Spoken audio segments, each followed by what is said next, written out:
Hello દોસ્તો, આપ સર્વેનું સ્વાગત છે આપણી ચેનલ હેલ્પ ઇન ગુજરાતીમાં. આજના વિડીયોમાં વાત કરીશું કે પીએનબી ડિજિટલ રૂપી એપ છે એ જ્યારે પણ તમે રજિસ્ટ્રેશન કરો છો ત્યારે રજિસ્ટ્રેશન અમુક કારણોસર થતું નથી. તો એ પ્રોબ્લેમ્સ અને એના સોલ્યુશનની વાત કરીશું. એ પહેલાં જાણી લઈએ કે પીએનબી ડિજિટલ રૂપી એપ શું છે.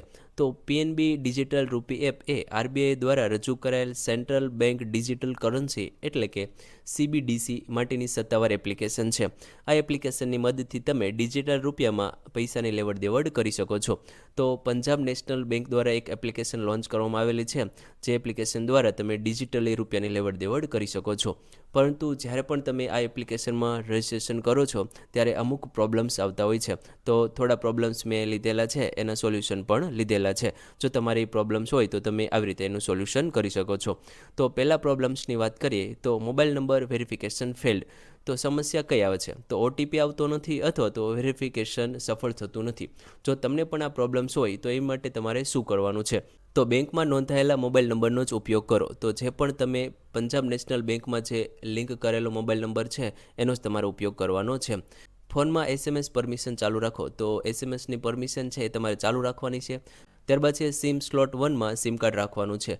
તો જ્યારે પણ તમે રજિસ્ટ્રેશન કરો છો અને તમારા મોબાઈલ ફોનમાં 2 સિમ કાર્ડના સ્લોટ છે, તો જે પંજાબ નેશનલ બેંક સાથે લિંક કરેલો મોબાઈલ નંબરનું સિમ કાર્ડ છે એ સ્લોટ 1માં તમારે રાખવાનું છે. નેટવર્ક સારું હોય તેની ખાતરી કરો. તો વ્યવસ્થિત નેટવર્ક આવતું હોય ત્યારે તમારે ટ્રાય કરવાની છે.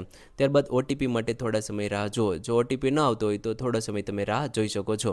જો આમાંથી કોઈ પ્રશ્ન છે તો સોલ્યુશન થઈ જશે અને તમને ઓટીપી અથવા તો વેરિફિકેશન થઈ જશે. ત્યારબાદના પ્રશ્નની વાત કરીએ તો કસ્ટમર નોટ ઇલિજિબલ. તો કસ્ટમર નોટ ઇલિજિબલ અથવા તો you are not eligible message આવે છે. તો એ માટે તમારે શું કરવું જોઈએ? તમારું ખાતું પીએનબીમાં એટલે કે પંજાબ નેશનલ બેંકમાં એક્ટિવ હોવું જોઈએ. જો તમારું એકાઉન્ટ ડીએક્ટિવ થઈ ગયું હોય તો તમારે એક્ટિવ કરાવવું જરૂરી છે. ત્યારબાદ કેવાયસી પૂર્ણ થયેલી હોવી જોઈએ. તો જે પણ તમારું કેવાયસી છે એ તમારું વ્યવસ્થિત થઈ ગયેલું હોવું જોઈએ. અથવા તો ડિજિટલ રૂપી સેવા તમારા ખાતા માટે ઉપલબ્ધ છે કે નહીં એ બેંકમાં તમારે તપાસવાનું છે. તો જે પણ આ સુવિધા છે એ સુવિધા બધા એકાઉન્ટ માટે અત્યારે નથી.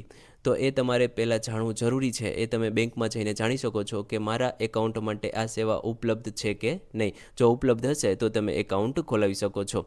ત્યારબાદના પ્રશ્નની વાત કરીએ તો enable two fetch account. Bank account દેખાતું નથી. તો જ્યારે પણ તમે રજિસ્ટ્રેશન કરો છો ત્યારે તમારું જે બેંક એકાઉન્ટ છે એ તમને દેખાતું જ નથી. તો એ માટે તમારે શું કરવાનું છે? તો બેંકમાં નોંધાયેલા મોબાઈલ નંબરથી જ લોગિન કરવાનું છે. જે અગાઉ વાત કરી છે એવી જ રીતે જે પણ તમે મોબાઈલ નંબર લિંક કરેલો છે તમારા એકાઉન્ટ જોડે એ જ મોબાઈલ નંબરથી તમારે લોગિન કરવાનું છે. ખાતું એક્ટિવ હોવું જોઈએ અને કેવાયસી તમારું અપડેટ કરવાનું છે. જો આ પ્રશ્ન આવતો હોય તો તમે આવી રીતે એનું સોલ્યુશન કરી શકો છો. ત્યારબાદ છે ઓટીપી નોટ રિસીવ્ડ. જો તમને ઓટીપી ન આવતો હોય તો તમે શું કરી શકો છો? તો મોબાઈલ નેટવર્ક તપાસો. તો જે પણ તમારું મોબાઈલ નેટવર્ક છે એ વ્યવસ્થિત તમારે તપાસવાનું છે. જો વ્યવસ્થિત ન આવતું હોય તો એવી જગ્યાએ તમારે રજિસ્ટ્રેશન કરવાનું છે જ્યાં વ્યવસ્થિત નેટવર્ક આવતું હોય. ડીએનડી સર્વિસ બંધ હોય તો તપાસો. તો જો તમારા મોબાઈલ ફોનમાં ડીએનડી સર્વિસ બંધ હોય તો તમારે એ એક્ટિવ કરવાની છે. અથવા તો તમે ફોનને રિસ્ટાર્ટ કરી શકો છો અથવા તો તમે થોડો સમય રાહ જોઈ શકો છો. તો તમે આવી રીતે એનો ઉકેલ કરી શકો છો. ત્યારબાદના પ્રશ્નની વાત કરીએ તો એપ કીપ ક્રેશિંગ. તો તમારી એપ્લિકેશન વારંવાર ક્રેશ થતી હોય અથવા તો વારંવાર બંધ થઈ જતી હોય તો તમે શું કરી શકો છો? તો પ્લે સ્ટોર પરથી એપ અપડેટ કરો. તો જે પણ એપ્લિકેશન તમે ડાઉનલોડ કરી છે બની શકે એ પછી કોઈ અપડેટ આવ્યું હોય તો તમારે એપ્લિકેશન અપડેટ કરી લેવી જોઈએ જેથી આ પ્રોબ્લેમ સોલ્વ થઈ જાય. અથવા તો એપ કેશ ક્લિયર કરવાની છે. તો એપ્લિકેશનમાં જે વધારાની માહિતી ભરેલી છે, જે કેશ ભરેલી છે એ તમારે ક્લિયર કરવાની છે. અથવા તો તમારે ફોનને રિસ્ટાર્ટ કરવાનો છે. જો આમાંથી કોઈ પણ સોલ્યુશન ન થાય તો જે પણ તમે એપ્લિકેશન ઇન્સ્ટોલ કરેલી છે એ તમારે અનઇન્સ્ટોલ કરી દેવાની છે અને વ્યવસ્થિત ફરીવાર તમારે ઇન્સ્ટોલ કરવાની છે જેથી તમને જે પણ આ પ્રશ્ન આવે છે એ તમારું સોલ્યુશન થઈ જાય. ત્યારબાદના પ્રશ્નની વાત કરીએ તો ડિવાઇસ નોટ સપોર્ટેડ. તમારો ફોન સપોર્ટેડ નથી. તો જે પણ એપ્લિકેશન છે એ તમારો ફોન સપોર્ટ કરતું નથી. તો એ માટે તમારે શું કરવાનું છે? તો એન્ડ્રોઈડનું નવીન વર્ઝન વાપરવાનું છે. તો તમારો કોઈ બીજો સ્માર્ટફોન હોય એમાં તમે ઇન્સ્ટોલ કરીને તમે યુઝ કરી શકો છો. પ્લે પ્રોટેક્ટ સર્ટિફાઈડ ડિવાઇસ હોવું જોઈએ. તો જે પણ તમારું ડિવાઇસ છે, તમારો જે ફોન છે, ટેબ્લેટ છે એ પ્લે પ્રોટેક્ટ સર્ટિફાઈડ ડિવાઇસ હોવું જોઈએ. તો તમે એપ્લિકેશનનો ઉપયોગ કરી શકો છો. રૂટ કરેલા મોબાઈલ ફોનમાં તમે ઉપયોગ કરી શકતા નથી. તો અમુક કારણોસર અમુક વ્યક્તિઓ મોબાઈલ ફોનને રૂટ કરતા હોય છે, તો રૂટ કરી દીધેલો મોબાઈલ હોય તો તમને પ્રશ્ન આવી શકે છે. તો એવા મોબાઈલ ફોનમાં તમારે યુઝ કરવાનું છે એપ્લિકેશન જે રૂટ કરેલો ન હોય.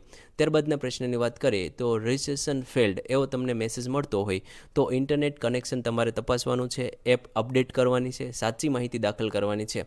જ્યારે પણ તમે રજિસ્ટ્રેશન કરો છો, જે પણ માહિતી માંગે છે વ્યવસ્થિત તમારે સાચી આપવાની છે, અથવા તો થોડો સમય તમે રાહ જોઈ શકો છો. ત્યારબાદના પ્રશ્નની વાત કરીએ તો સર્વર બીજી. જો તમને આ પ્રશ્ન આવતો હોય સર્વર બીજી અથવા તો ટ્રાય અગેન લેટર આવો મેસેજ તમને મળતો હોય તો થોડા સમય પછી તમારે ટ્રાય કરવાની છે. બની શકે કે જ્યારે પણ તમે રજિસ્ટ્રેશન કરો છો ત્યારે સર્વર અપડેટ થતું હોય, જે એપ્લિકેશનનું સર્વર છે એ અપડેટ થતું હોય અથવા તો મેન્ટેનન્સ હોય, તો આ પ્રશ્ન આવી શકે છે. તો થોડા સમય પછી તમે ટ્રાય કરી શકો છો. અથવા તો પીક ટાઈમ સિવાય રજિસ્ટ્રેશન કરો. પીક ટાઈમ સિવાય એટલે કે એ ટાઈમે વધારે લોકો એકસાથે રજિસ્ટ્રેશન કરતા હોય અથવા તો ઇન્સ્ટોલ કરતા હોય ત્યારે તમને પ્રોબ્લેમ્સ આવી શકે છે. તો તમે રાતના સમયે અથવા તો એવા સમયે તમે રજિસ્ટ્રેશન કરો જ્યારે લોકો ઓછો એપ્લિકેશનનો ઉપયોગ કરતા હોય. ત્યારબાદ છે વાઈફાઈ અથવા મોબાઈલ ડેટા બદલીને તપાસો.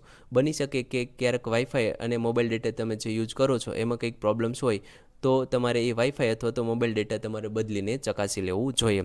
ત્યારબાદના પ્રશ્નની વાત કરીએ તો ઇનવેલિડ એમ પિન. તો તમને આ પ્રશ્ન આવતો હોય તો એમ પિન છે એ તમારે રિસેટ કરવાનો છે, નવો બનાવવાનો છે.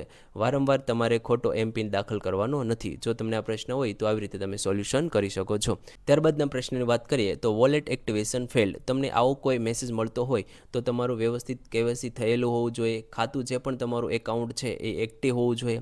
એપ્લિકેશન તમારે અપડેટ કરવાની છે. જો આમાંથી કોઈ પણ સોલ્યુશન ન થાય તો તમે બેંકનો સંપર્ક કરી શકો છો. તો જ્યારે પણ તમે પીએનબી ડિજિટલ રૂપી રજિસ્ટ્રેશન કરો છો ત્યારે અમુક આવા પ્રશ્નો આવતા હોય છે.